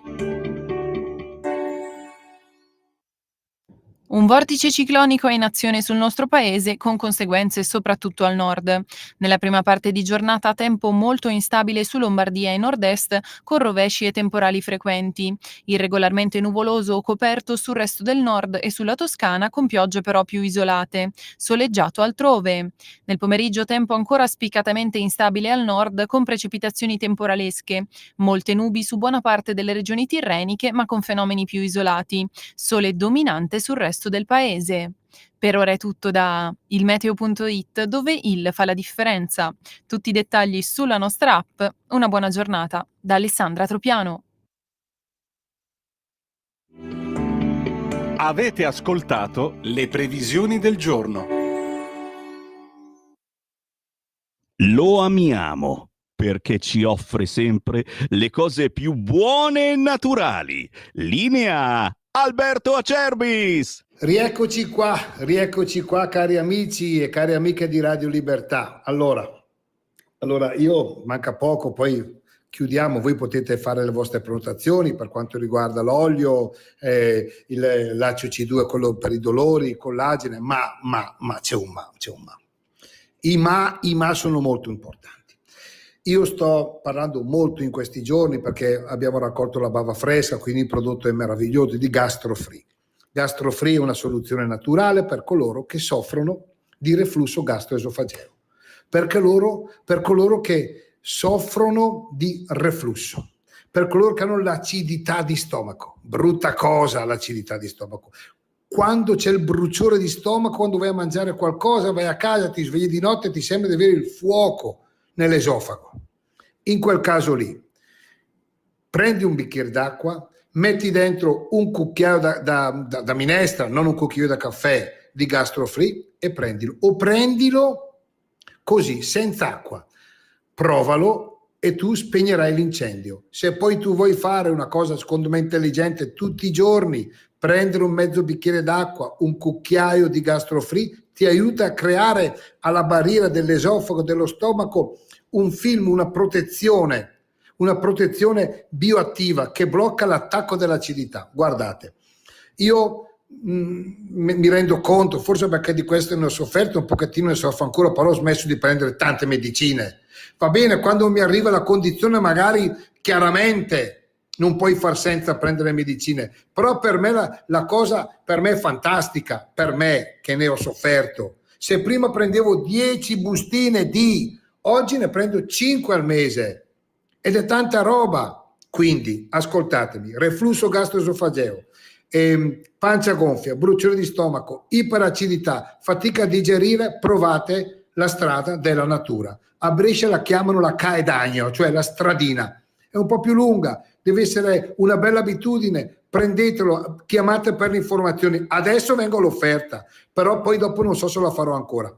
Le prime 20 telefonate allo 030 68 44 08, 3 flacconi di GastroFree scadenza un paio d'anni, €59. Grazie, buona estate a voi e alle vostre famiglie. Giorno migliaia di notizie ci raccontano i fatti che accadono in Italia e ogni giorno c'è una voce fuori dal coro. Quotidiano di Sicilia, il quotidiano d'Italia. L'informazione che ribalta i luoghi comuni, una vera visione dei fatti. L'Italia vista da sud. Ogni siciliano che vive in Italia e nel mondo è una risorsa, è protagonista della crescita della nostra nazione. Dai forza alla crescita della nostra isola, abbonandoti al QDS digitale più archivio a soli €99 anno.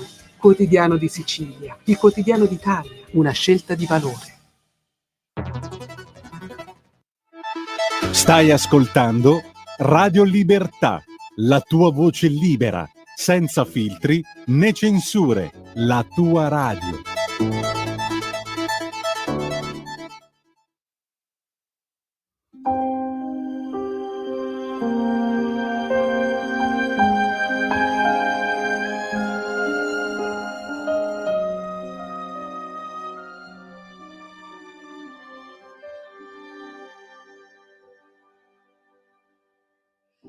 Until I find you and walk beside you, until we face every heartache together,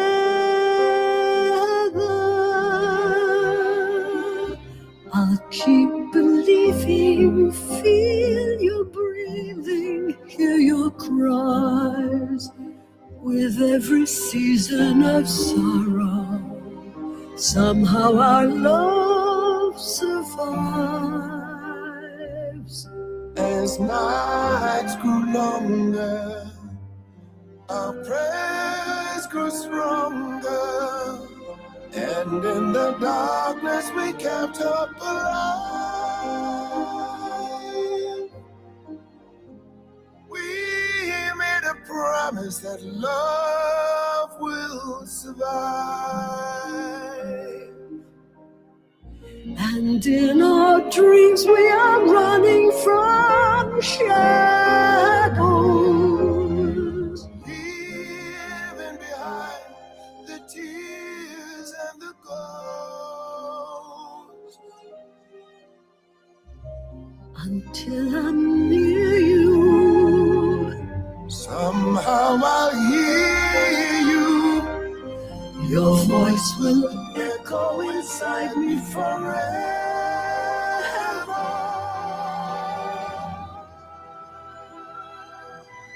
And when I find you, I'll walk beside you.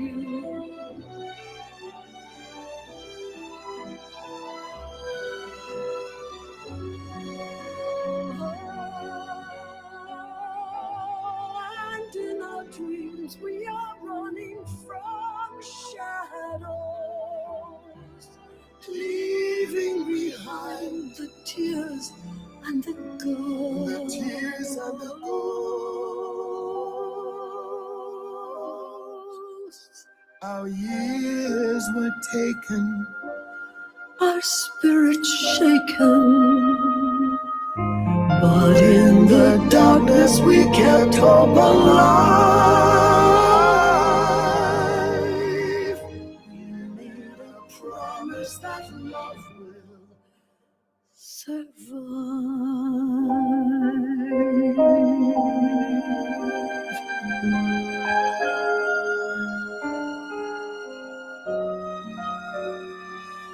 Love will survive.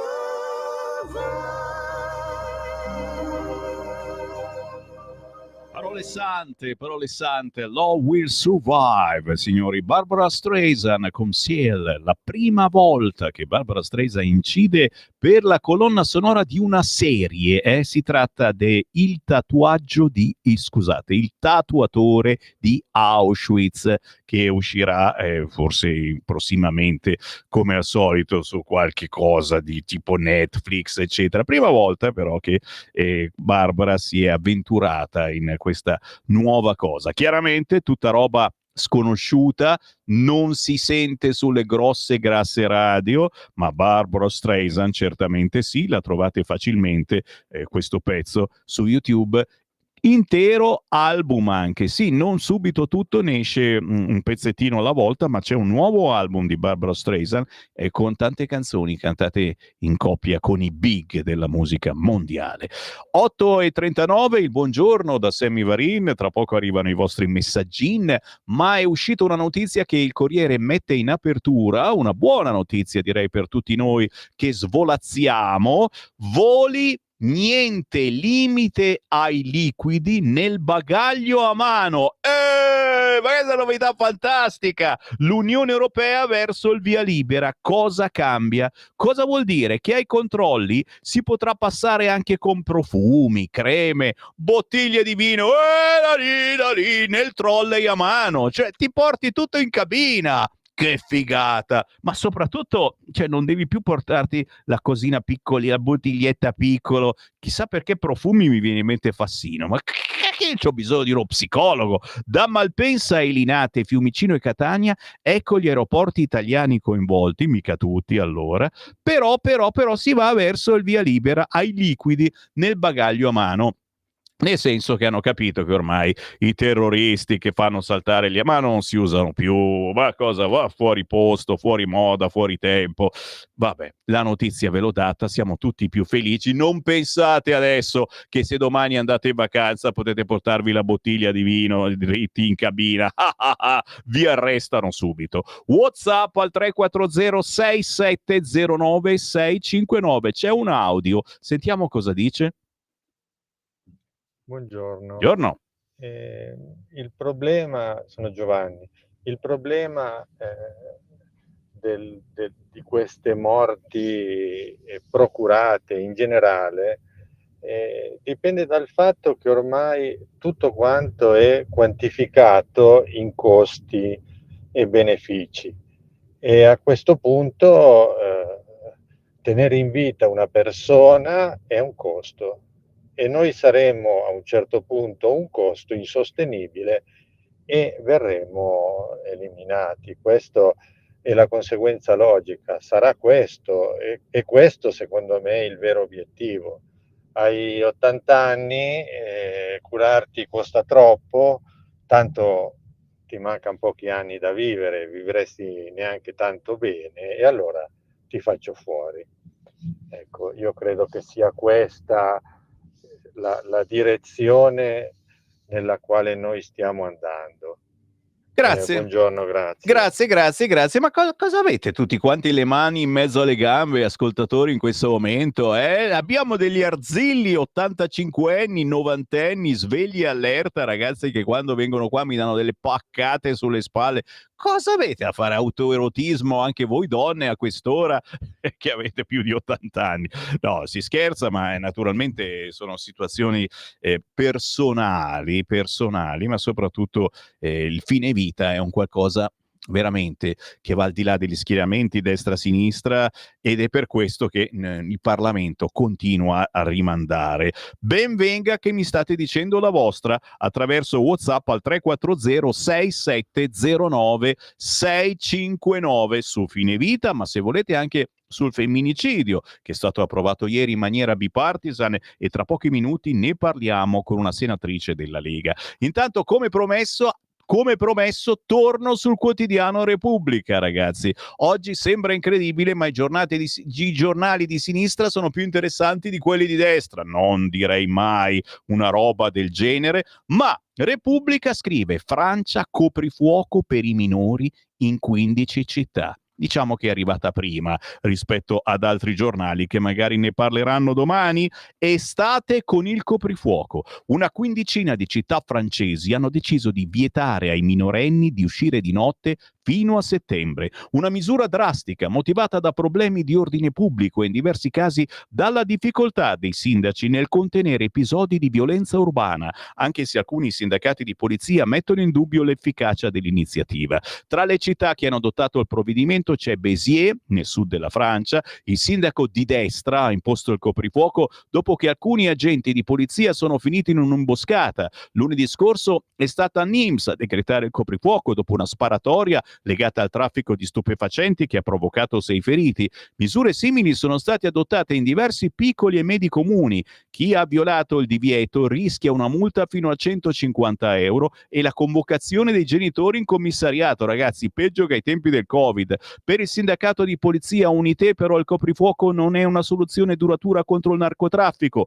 I giovani delinquenti sparano impunemente sulla gente in pieno giorno, osserva un rappresentante del sindacato. Non sarà certo un coprifuoco a fermarli.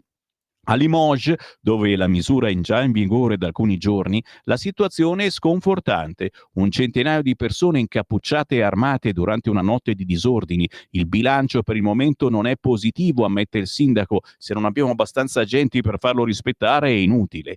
Nonostante i dubbi, la misura si estende anche a città amministrate dalla sinistra, come Saint-Ouen, nella banlieue nord di Parigi. Il sindaco socialista ha introdotto il coprifuoco la settimana scorsa. Le mamme e i papà dicono grazie, sosteniamo pienamente questa decisione, racconta il sindaco, convinto di offrire così un aiuto alle famiglie dei quartieri popolari che non hanno più i mezzi per realizzare le loro ambizioni educative. L'aumento della criminalità e l'impressione di un imbarbarimento della gioventù alimentano il dibattito. Il ministro della giustizia francese ha inviato istruzioni alle procure per far rispettare il coprifuoco. Signori, oggi su Repubblica, Francia, coprifuoco per i minori in 15 città. Qui Parlamento. E qui la voce di Sammy Varin che vi dà nuovamente il buongiorno e che cambia argomento perché sicuramente uno degli argomenti del giorno, anche se messo in posizione meno importante, devo dire, sui quotidiani, una notizia del genere mi aspettavo un primissimo piano in tutti i giornali, anche perché è stato un voto assolutamente bipartisan. Parliamo del DL femminicidi con la senatrice della Lega Elena Testor. Buongiorno. Buongiorno a tutti voi. Elena, sinceramente guardando i giornali di questa mattina io pensavo una primissima pagina, hanno detto tutti di sì, e invece sì, riquadri, certo, articoli, ma niente di fantastico. Ma qualcosa di fantastico è avvenuto, nonostante una scelta drastica chiaramente che abbiamo dovuto compiere per una vera e propria emergenza, quella dei femminicidi. Il femminicidio è ufficialmente riconosciuto come reato e stavolta PD e 5 Stelle sono stati con la maggioranza. Non c'è stato un astenuto, non c'è stato un voto contrario. Elena. Sicuramente questa è una battaglia che non deve essere considerata di destra e di sinistra, ma è una battaglia di civiltà. Io credo che il Parlamento questo abbia compreso la gravità del fenomeno e quindi si è lavorato all'unisono proprio per dare una risposta collettiva, ma soprattutto per dire basta a questa piaga sociale che comunque ancora nel 2025 è molto forte, perché parliamo di più di 100 casi all'anno e quindi deve essere assolutamente fermata, deve essere dato un segnale forte. Io credo che il Senato ieri abbia proprio espresso questo segnale forte introducendo il reato di femminicidio, che ricordo è un reato che appunto prevede l'ergastolo, che finalmente è diventato un reato autonomo. È vero, e questa è la differenza. Anche se magari è sottile e può essere un po' discussa. Cioè il femminicidio è diverso dall'omicidio. Perché, Elena? Qual è la differenza? Ma sicuramente la natura che ha scaturito questo reato è il fatto ancora che viene indicato per la donna che viene considerata inferiore quando ci vuole essere prevaricazione e quindi di fatto viene condannato il fatto di discriminare la donna e questo nel 2025 è davvero grave, ma credo che vada appunto inserita proprio per i numeri appunto che troviamo purtroppo ogni anno. Quindi il femminicidio vuole anche fermare quella piaga sociale che vede la donna come proprietà, la donna come l'uomo che crede di che gli appartiene, quindi come possesso, come controllo. Quindi tutte queste forme di voler schiacciare la donna, che poi sfociano purtroppo in questo terribile omicidio, devono essere fermate, e questo credo che sia un segnale davvero forte.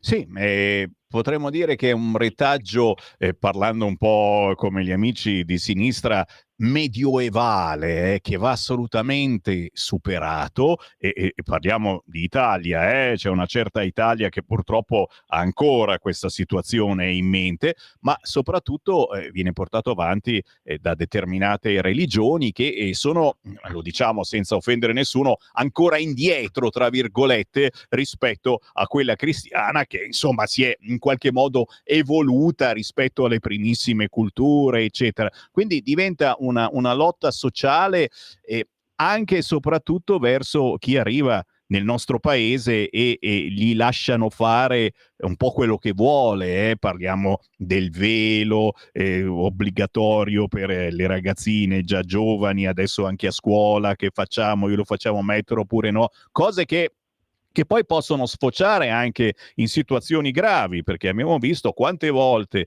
la ragazzina che decide di non voler vivere come vorrebbero i genitori, e quindi vivere, si dice così, all'occidentale, venga punita violentemente, a volte viene proprio fatta fuori dai genitori, o no?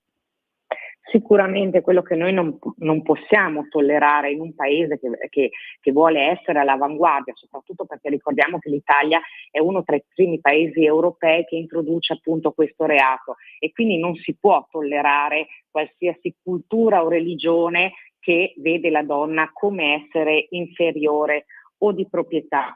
Le forme di violenza, tra il resto il femminicidio è una forma che parte da un'escalation di violenza, no? Prima partendo dal controllo che può essere anche economico, quindi limitando la donna nella sua formazione, facendo smettere la donna di lavorare, oppure impegnando la donna, controllandole il patrimonio personale, o facendole contrarre debiti, proprio per esercitare un controllo che purtroppo viene fatto spesso sulla donna, su chi frequenta, sulle telefonate che riceve, sul denaro che spende, come si sposta. Quindi veramente diciamo il reato di femminicidio, il femminicidio è solo la punta dell'iceberg di una serie di violenze che devono essere in tutti i modi fermate, ma soprattutto devono essere riconosciute, perché spesso la violenza che viene esercitata si fa difficoltà a riconoscere, perché magari in principio viene scambiata per attenzione, ma di fatto non è attenzione, ma è esercitare il controllo, è esercitare il possesso. E questo appunto noi dobbiamo combatterlo in Italia, vedere appunto che le donne vengano rispettate, si fa anche rispettando nei piccoli gesti quotidiani, e soprattutto, visto che insomma è una battaglia nostra nazionale, sicuramente anche chi viene nel nostro paese deve osservare appunto queste dinamiche del nostro paese, dove la donna vale, dove la donna conta e non può essere né schiacciata né repressa in un ruolo secondario o addirittura inferiore. E speriamo che veramente anche la sinistra faccia caso a quello che accade e soprattutto a quelle dinamiche di comportamento che potrebbero portare verso un femminicidio da parte di alcuni stranieri. Io ringrazio veramente la senatrice della Lega, Elena Testor. Buon lavoro, Elena. Grazie a voi e buona giornata. Qui Parlamento. E qui la voce di Sammy Varine che ritorna in onda. Il femminicidio sarà un reato autonomo. Ecco la pagina mezza, non esageriamo, del Corriere della Sera, e la pena è l'ergastolo. Il DDL approvato all'unanimità in Senato, accolto da un lungo applauso. Previsto il rifiuto della donna. Il Senato ha approvato all'unanimità il DDL che introduce il reato autonomo di femminicidio punito con l'ergastolo. È femminicidio anche il delitto legato al rifiuto di una relazione. Introdotti aiuti per orfani. La norma vale anche a chi si percepisce donna. Ah, ho capito perché la sinistra lo ha votato. Sto scherzando, naturalmente. Torneremo sull'argomento? Sì, assolutamente sì, così come abbiamo, lo sapete, un collegamento quotidiano con tutto ciò che avviene alla Camera e il Senato, ascoltando Sammy Varin la mattina, ma anche i colleghi del pomeriggio e della sera. 8:54, siamo sul Corriere, che ci restiamo? Direi di sì, dai, restiamo sul quotidiano Il Corriere, entrando all'interno. Perché a pagina 18, signori, a parte il giallo sull'aumento di stipendio dei deputati, lite tra 5 Stelle e Rampelli, i 5 Stelle lo prevede un ordine del giorno, l'esponente di Fratelli d'Italia, falso, un giallo a Montecitorio, ancora una volta è tutta colpa dei vitalizi, o almeno così sembra per metà giornata alla Camera dei Deputati. Se vi interessa, vi leggete il trafilone a pagina 18 di Giuseppe Alberto Farci, ma io scendo un po' più in basso perché il bravo Francesco Verderami, insomma, e non si può dire che non sia bravo, legge il futuro. Sì, e già si inizia a parlarne già da qualche settimana, da qualche mesetto, ogni tanto sporadicamente.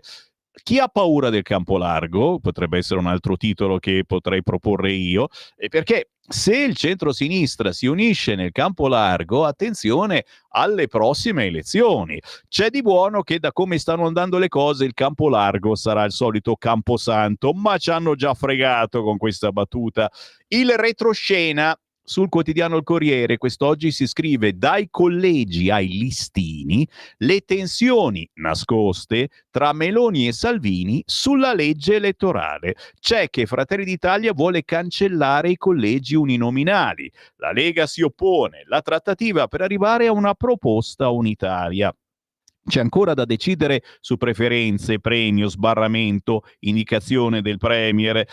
Il taglio dei collegi, scrive Verderami, non piace affatto a Salvini, che ha visto drasticamente ridimensionarsi il progetto della Lega Nazionale e oggi può contare sulle roccaforti rimaste al nord per far valere il suo potere contrattuale nella coalizione. I dati delle ultime elezioni lo dimostrano: con il 9% Salvini ha ottenuto 94 seggi su 600 in Parlamento. Senza l'attuale meccanismo e magari con l'introduzione delle preferenze, il capo del Carroccio, che già ha subito lo sfondamento di Fratelli d'Italia in molte importanti aree del settentrione, lascerebbe per intero a Meloni il potere di rappresentanza, e una simile evenienza finirebbe per produrre contraccolpi sulla sua leadership nel partito, bla bla bla bla. Davanti a un tale scenario scatterebbe inevitabilmente una reazione di Salvini per puro istinto di sopravvivenza, e la riforma del sistema elettorale finirebbe gambe all'aria, magari nelle votazioni a scrutinio segreto in Parlamento, dove si coalizzerebbe il malcontento di quelle forze politiche che si sentissero paralizzate.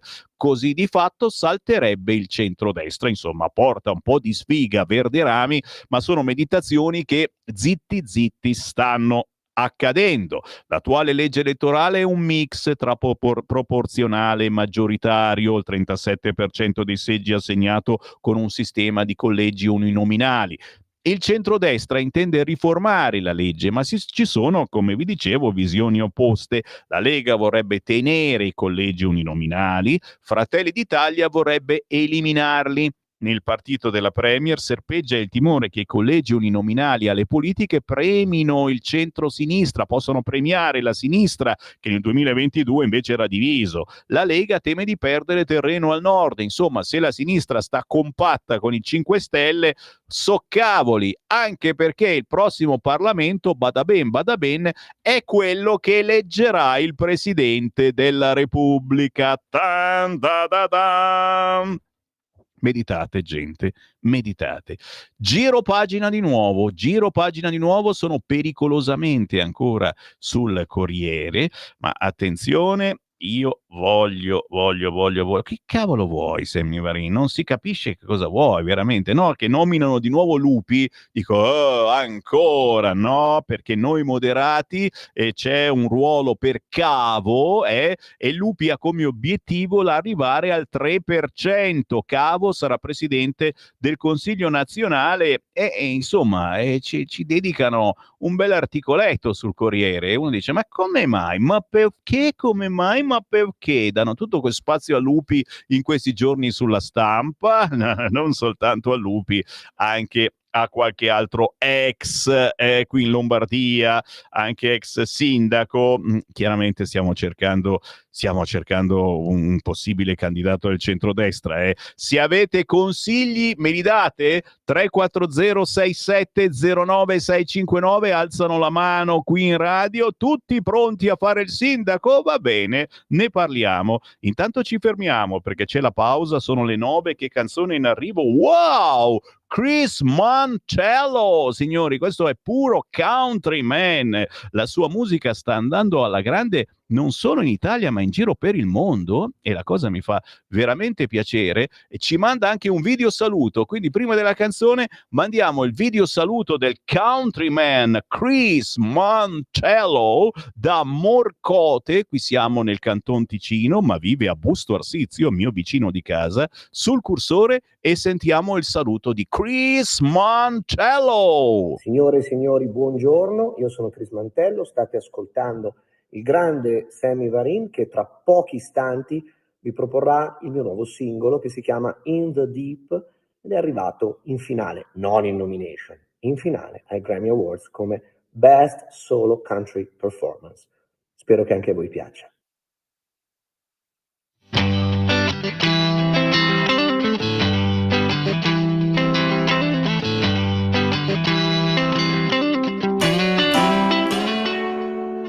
Darkest night doesn't have any light.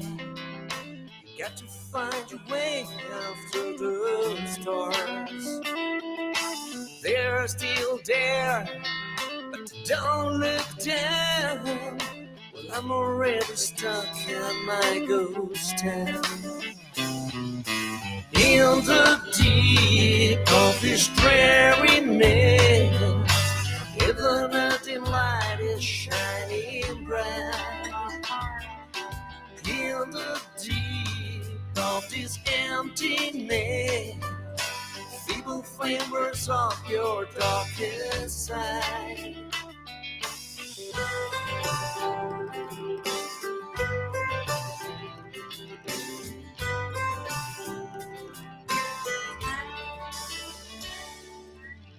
Everyone is gone, every house is empty, random places stand out into me. In the deep of this dreary night, even as the light is shining bright. In the deep of this emptiness, a feeble flame bursts up your darkest side.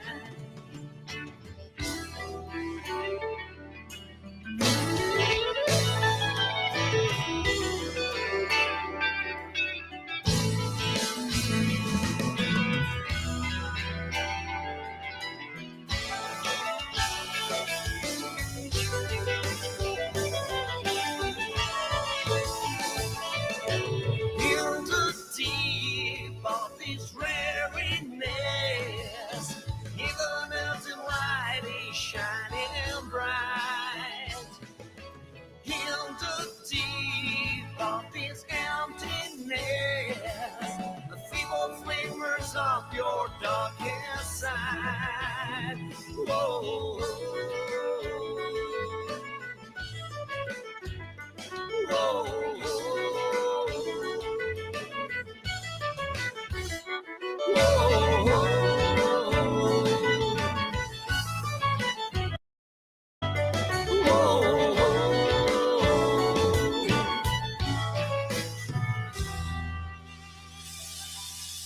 musica per fare un po' d'allegria in questa valle di lacrime. No, dai, le notizie non sono così terribili sui quotidiani, però In the Deep, Chris Mantello da Morcote, Canton Ticino, ma vive a Busto Arsizio, chitarrista honky tonk, cantante, compositore western, produttore.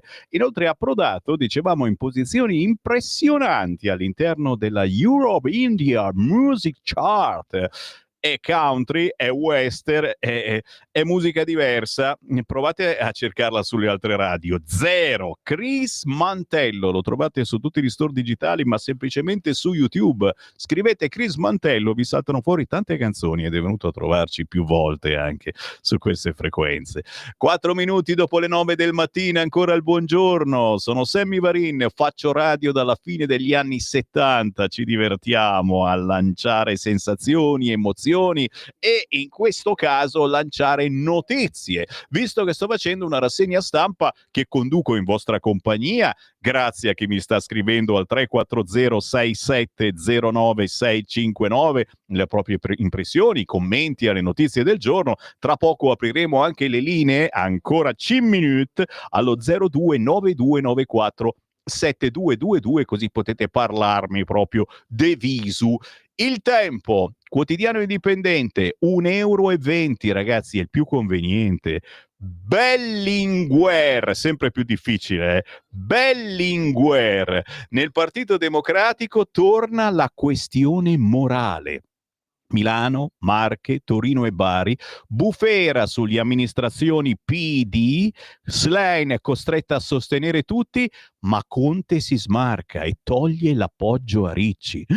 Devo studiare le carte di Pesaro, ha detto Conte. Sconcerto al Nazareno. Dov'è finito il messaggio del segretario del PC? Berlinguer, Bellinguer è il titolo di questa mattina del quotidiano Il Tempo, con Emiliano che si nomina al Teatro Petruzzelli e l'anticorruzione apre un'istruttoria. Lo scandalo, quei 22 milioni al palazzo occupato, bufera su Gualtieri, schiaffo ai romani, anche il vertice a Villa Pamphili, Italia-Algeria, arriva l'intesa, Meloni saremo un hub energetico, il voto all'unanimità, reato di femminicidio, sì del Senato, per una volta l'aula è compatta, la Premier combattiamo la piaga. Ma attenzione, ad attirare la mia attenzione è la droga. Non se ne parla più, sembra quasi una roba così normale. Senti qua, viaggio da San Basilio a Trastevere, siamo a Roma, fino ai Parioli. Coca, eroina e crack al prezzo di una colazione.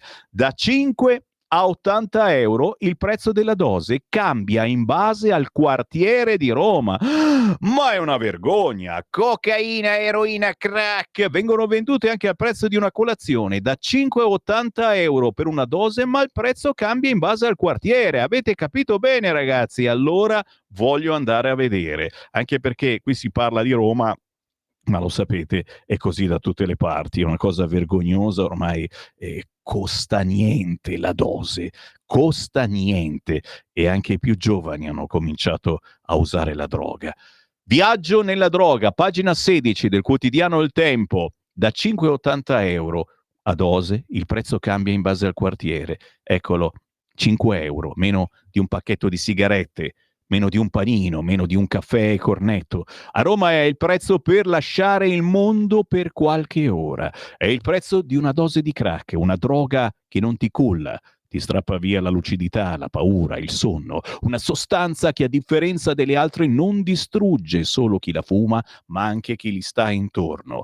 Roma non è più solo una città, è un grande supermercato della droga a cielo aperto. Ogni quartiere ha il suo scaffale, il suo prezzo, il suo target. E la moneta più usata è sempre la stessa, la disperazione. Attenzione, articolone veramente potente quest'oggi sul quotidiano Il Tempo, a pagina 16 con Rebecca Manganaro, ma per fortuna poi si trova una soluzione. A pagina 17 c'è Villa Maraini, il centro d'eccellenza che però è a rischio collasso. Il fondatore Massimo Barra dice: aiutiamo 700 persone al giorno eppure nessuno ci ascolta. Servizi H24 sempre garantiti, ma mancano gli stipendi da 4 mesi. Importante segnalazione a pagina 17 del Tempo con Ginevra Vulterini, ma naturalmente poi gli esempi di quello che accade quando ti droghi. E le nuove droghe come l'allarme fentanyl parte dagli ospedali, troppo spesso somministrato con leggerezza, le battaglie vinte proprio grazie a questa villa Maraini che si trova nella zona di Roma. Primo buco a 13 anni, poi l'inferno. Ennio racconta: mi faceva stare sempre bene, non sapevo dell'astinenza. Insomma, si ritorna per fortuna a parlare del problema droga oggi sul quotidiano Il Tempo, che dedica, altrettanto per fortuna, finalmente una pagina intera, signore, al DDL femminicidio. Oh, esageriamo, uno dei pochi quotidiani. Il DDL femminicidio passa all'unanimità, un nuovo reato con pena l'ergastolo. Ma si parla anche sul fine vita, suicidio assistito, il voto sugli emendamenti al DDL sul fine vita a settembre, esaminati dopo la pausa estiva, tutti d'accordo sul rinvio, tutti d'accordo ragazzi, diffuso un video di Sarti, morta con un farmaco letale, è un disegno di legge infausto, vi chiedo di bocciarlo. Tutti d'accordo per rimandare. Sì, sto per aprire le linee, restate in attesa, sentitevi la musichetta, sono i nostri registi a suonarla, restate in attesa perché devo completare ancora con La Verità. Intanto però sul Tempo a pagina 9 il concerto di Gerbien annullato, la Russia all'attacco dell'Italia, non diamo perle ai porci, non diamo perle ai porci, ma mi sento un maialino, ma guarda, un pochettino, ma e poi vi dicevo il quotidiano La Libertà che pubblica questa mattina la delibera che inguaia Ricci.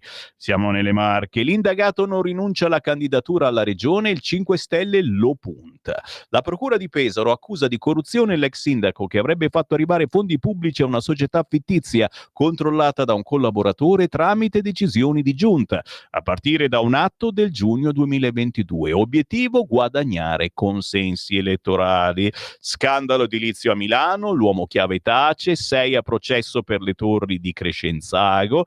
Attenzione a Roma, dove pur di non sfrattare gli occupanti abusivi, Gualtieri spende 22 milioni dei cittadini romani. Poi, certo, i dazi USA e UE a un passo dall'accordo al 15%, ma io entro velocemente in sella sul quotidiano La Verità.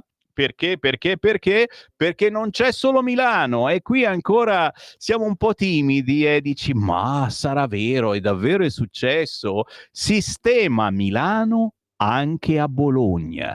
Inchiesta su 13 operazioni edilizie. Lo sapete che quelli del PD si imitano, fanno tutto con lo stampino. Se una cosa la fanno a Milano, la fanno anche a Torino, tipo la cittadinanza onoraria agli immigrati irregolari. Cioè, dai, mica quelli irregolari. Vari. Sistema Milano anche a Bologna. La procura apre un fascicolo senza indagati.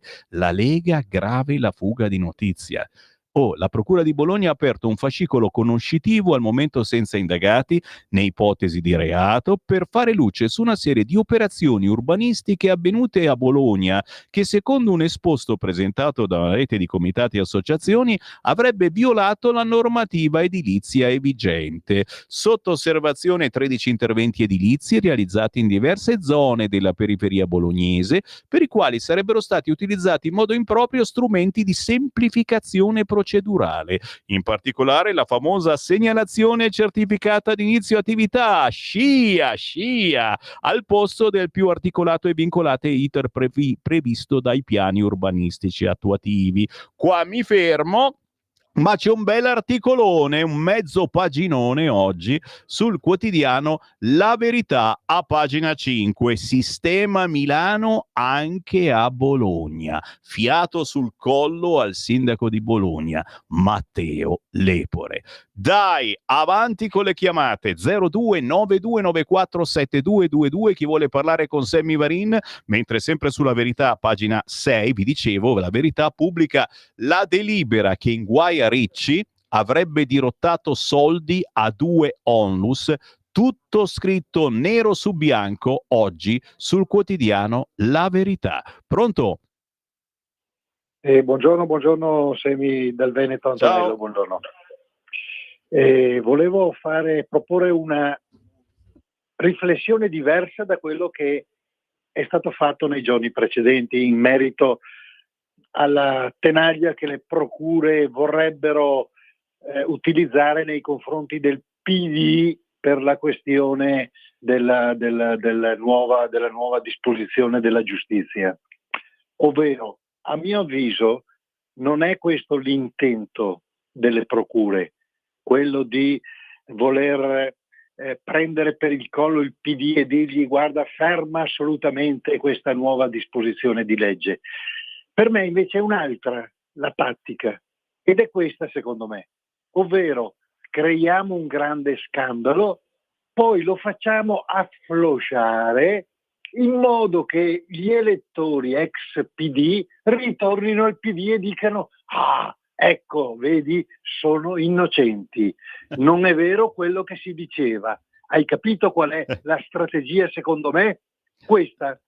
Ciao Sammy, Grazie caro, è una diversa lettura decisamente. Mentre a proposito di lettura, sul Libero il campo largo di Elli è in stato d'arresto e vorrebbero governare? Dopo l'indagine nelle Marche, Conte scarica il candidato della Schlein, frana l'alleanza e una fronda nel PD voterà la riforma della giustizia. Siamo sul Libero, signori, è il caso di comprarlo? Sì, perché si parla anche della falsa intervista a Papa Leone. Ieri ve l'ho segnalata sul quotidiano La Stampa. La falsa intervista a Papa Leone fa scoppiare la guerra in Vaticano. Oh mamma signor, sale successo. Guarda qui a pagina 15 la patacca di padre Spadaro. Il gesuita, ex collaboratore di Bergoglio, spaccia sul quotidiano La Stampa di ieri un passo del suo libro pubblicato un anno fa come fosse un colloquio inedito, signori. In effetti ieri sulla Stampa vi ho letto: lotta agli abusi del clero, chiesa più vicina ai fedeli, ora dobbiamo condonare il debito dei paesi poveri. Era messa come fosse un'intervista. Io ve l'ho detto, La Stampa intervista il Papa, e invece non era vero. 0292947222. Fidarsi di certi giornali. Pronto? Buongiorno signor Sammy, Lisetta. Allora, Prego. io oggi esco dalla politica e volevo dire qualcosa su noi donne, visto che hanno fatto la legge sul femminicidio. Vai. Allora, signor Sammy, femminile, secondo me, è la donna che mette insieme coraggio, tenerezza e un pizzico di follia. Femminile è la donna che sa essere spontaneamente se stessa, conforme alla natura. La femminilità, signor Sammy, secondo me sempre, è oggi in crisi perché è in crisi il senso di essere umani, di essere persona creativa e singolare. E dico grazie ancora al governo per quello che hanno fatto sul femminicidio. Tutto qua, la saluto e buona giornata. Grazie per le belle parole. Emiliano si autonomina, l'ANAC avvia un'istruttoria, il Ministero della Cultura chiede chiarimenti perché il governatore della Puglia ha designato se stesso come componente del consiglio della Fondazione Petruzzelli e scatta l'indagine dell'autorità anticorruzione. Beh, vuol dire che non c'era proprio nessun altro. Anche sul Libero, signori, i PM indagano pure sui permessi edilizi di Lepore. Esposto dei comitati locali contro il sindaco Dem di Bologna, la procura apre un fascicolo conoscitivo. Nel mirino le procedure seguite dal comune per costruire 13 palazzi. Ve l'ho detto, il PD fa tutto con lo stampino. Vedrete che casino. Ultima segnalazione dal Libero, signori, a pagina 11. Altolà sul musicista ebreo deve dichiararsi anti-Bibi. Attenzione, deve portare la Traviata a Salerno. Dopo lo stop all'artista Georgiev, un consigliere vuole che il direttore d'orchestra prima del concerto rinneghi l'amicizia con Netanyahu e lo condanni per Gaza. Non ridete ragazzi, è una cosa seria. Pagina 11, Claudio Smetti sul Libero, signori. Qui bisogna firmare il certificato, anti qui, anti là, se no non ti fanno cantare. 0292947222. Pronto? Ciao Sammy, sono Marco da Mantova. Ciao. Allora, attenzione, perché quello che sta succedendo in Francia non deve farci sorridere perché gli sta bene ai francesi, perché con il discorso legato ai social media c'è molta più facilità di connessione tra le frange dei giovani di seconda e terza generazione, che per ragioni religiose, per ragioni sociali e tutto il resto non si sentono assolutamente europei. Loro hanno capito, già ribelli di per loro, questo vale per i francesi ma vale anche per molte situazioni che ci sono nel nostro paese, perché anche nel nostro paese abbiamo degli interi quartieri, delle intere periferie fuori controllo, e se non succede qualcosa come in Francia è soltanto per una questione di tempo. Già accadono e vengono raccontate poco queste situazioni. Comunque molti di questi qua, di integrarsi ai valori europei non hanno nessuna intenzione, perché non si sentono occidentali, non si sentono forse nemmeno africani, o comunque di dove sono, e quindi hanno capito una cosa molto semplice, che è molto più facile fare soldi spacciando droga che facendo, tra virgolette, i bravi ragazzi e facendo la vita che facciamo noi. In questo si aggiunge anche il discorso di Gaza, perché anche questo è un traino per queste giovani generazioni non europee. Allora, il problema di Gaza, adesso noi, sicuramente Netanyahu sta esagerando, ha fatto quello che ha fatto, ma ci rendiamo conto che Netanyahu ha dovuto rilasciare 500 palestinesi terroristi per avere un soldato un anno fa, anche quando hanno rilasciato gli ultimi ostaggi alcuni mesi fa. In cambio cosa hanno voluto quei terroristi di Hamas? Altro che 10 italiani per un tedesco della seconda guerra mondiale. Il metodo che sta utilizzando Hamas è ancora peggio di quello dei nazisti, perché nelle guerre si sono sempre scontrati gli eserciti a protezione dei civili. In queste guerre qua ci sono i civili che vengono utilizzati come scudo per proteggere i terroristi. Io questo lo dico a tutti coloro che, sintonizzati su questa radio, continuano a dar contro Israele. Ma quale partigiano, chiamiamo anche Hamas partigiano, quale partigiano si serve dei propri cittadini per proteggersi? Soltanto dei vigliacchi e delle carogne si comportano così. Va bene, io quello che dovevo dire l'ho detto. Ciao Sammy. Grazie.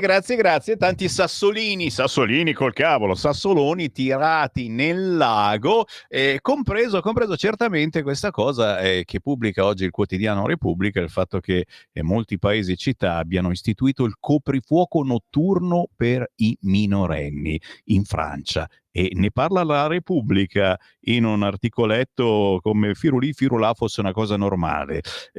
Interessante che ne parli Repubblica. Attenzione, a proposito di petardini, questo non posso non farvelo vedere, a pagina 39 di Libero, intervista a Omar Pedrini, ex Timoria. Con lui ho anche condotto una trasmissione su Rai Isoradio più di 10 anni fa. Omar Pedrini parla di calcio e della sua città. Per il Brescia presi le botte, ora sono buddista e rifiuto di suonare nella mia città. La voce dei Timoria dice: sono stato messo da parte e non canterò finché sarà sindaco la Castelletti, che certamente non è di centrodestra. La mia fede nel calcio è esasperata, da giovane mi beccò la celere. È un tipetto Omar Pedrini, ma soprattutto è un grande esempio di vita, perché plurioperato al cuore, ma io in confronto sono veramente un Superman, e va avanti alla stragrande ugualmente. Bene, Omar Pedrini, quest'oggi intervistato sul Libero. Ho aperto ancora le linee 0292947222. Chi vuole parlare con Sammy Varin,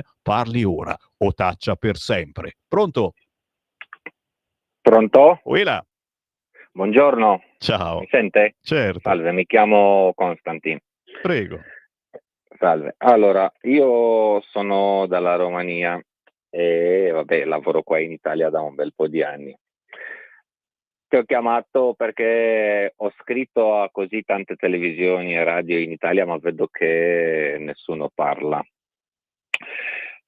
Ho chiamato per quanto riguarda le elezioni annullate in Romania nel 2024 senza prove. Praticamente da noi abbiamo eletto Călin Georgescu. Sì. Loro hanno fatto come hanno fatto praticamente in America, che sono i russi di mezzo. Sono passati 9 mesi, non hanno riportato le prove. Il cosiddetto presidente che è uscito adesso, Nico Jordan, perché anche nel secondo turno nel 2025 a noi ci hanno rubato il voto. Il voto si conta tramite servizi segreti, abbiamo chiesto il riconteggio e tutto perché i moldavi hanno votato e ci sono state delle liste supplementari in quale loro hanno votato 3-4 volte e quando abbiamo chiesto l'intervento di un informatico non ce l'hanno fatto fare. Questa è la trasparenza e la democrazia. Vi volevo chiedere un aiuto, perché la Unione Europea lo sa e tace, addirittura anche la signora Meloni. Bene, ti ringrazio, ti ringrazio assolutamente. Hai lanciato un altro sasso nello stagno. Comunque la pensiate, questa radio è un lanciasassi, veramente. 0292947222, attenzione, a pagina 25 di Libero, nella posta prioritaria di Fausto Carioti, si parla del trattamento Sala e del trattamento Toti. E su questo argomento è interessante anche sentire cosa ne pensano i vari leader, state lì in attesa che poi vi trasmetto, ma giustamente c'è la coerenza della sinistra che sta girando anche tramite WhatsApp in queste ore. Tiriamo sul cursore, Simone, vi faccio sentire la coerenza della sinistra sul diverso trattamento, se prende l'avviso di garanzia uno di destra o se prende l'avviso di garanzia uno di sinistra. Sentite cosa ne pensa lui. Mi chiedo, ma cosa aspetti a dimetterti? Ma io ricordo esempi sul caso Toti che con problemi infinitamente minori si sono dimessi. Io non credo che uno che sa notare l'asilo di sul caso Sala debba dimettersi e la magistratura faccia tranquillamente il suo lavoro. Eccolo, Bersani e questo modo di reagire un po' diverso, se ne parla proprio anche quest'oggi sul quotidiano Libero a pagina 25 nella posta, il trattamento Sala e il trattamento Toti. 0292947222. Pronto? Sì, buondì, chiamo da Trieste. Ciao. Allora, in questi ultimi anni abbiamo visto parecchie bufale tra le vaccinazioni, tra Green Pass e chi ne ha più ne metta. Quello che Hamas blocca gli aiuti, secondo me, è un'ulteriore bufala perché è impossibile, sarebbe la stessa popolazione che eventualmente si ribellerebbe. E poi ho sentito che qualcuno ha chiamato in causa i partigiani, ma i partigiani sparavano alle spalle dei tedeschi ed erano ben consapevoli che per ogni tedesco questi ammazzavano 10 italiani. Quindi che libertà avevano questi appunto di mettere in pericolo la vita degli altri, quindi lasciamo perdere i partigiani, che fosse meglio. Ciao. Grazie. Sul Libero oggi si intervista Massimo Boldi, che ha appena compiuto 80 anni. Volevo essere Ringo Starr. No, non volevo essere un duro, volevo essere Ringo Starr. E poi c'è Califano, che torna al cinema a settembre, un film scritto e diretto da Francesca Romana Massaro, Non ve trattengo, un film documentario che omaggia l'artista Franco Califano, scomparso 10 anni fa. Ultima chiamata, pronto? Ah, peccato, è caduta la linea. Se non c'è proprio nessuno, io ho tempo per leggere. Grazie a quelli che mi stanno scrivendo. Se non riesco a leggervi, poi vi leggo alle 11, perché io alle 11 sono di nuovo qua. Figuriamoci se Lupi si candida a sindaco di Milano, un cagasotto democristiano. Dal punto di vista politico, non offendiamo. Sarà molto difficile trovare la persona giusta per Fratelli d'Italia, certamente non la consentiranno la Lega, purtroppo. Per la regione Veneto io ci vedo molto bene marcato. Wow. Albertini con la I era l'unico che poteva toglierci di mezzo Sala. Fu Lupi il chierichetto affarista che politicamente Conte Oh, ma non vi sta simpatico sto Lupi? A impedirne la candidatura a Milano, ma che stia zitto. Mi ricordo Albertini che è stato un sindaco, oh no. Scusate, ma la delinquenza ha raggiunto livelli da terrorismo sulla base del principio di causa-effetto. I governi dovrebbero essere tenuti a rispondere secondo leggi marziali, proprio quelle usate negli anni di piombo quando la polizia sparava tranquillamente contro soggetti armati. Saluti da Gianluca e da Sammy Varin che vi rimanda alle ore 11, signori. Adesso c'è il nostro direttore Sallusti, poi Giulio Cainarca e poi alle 11 arrivo anch'io. A dopo.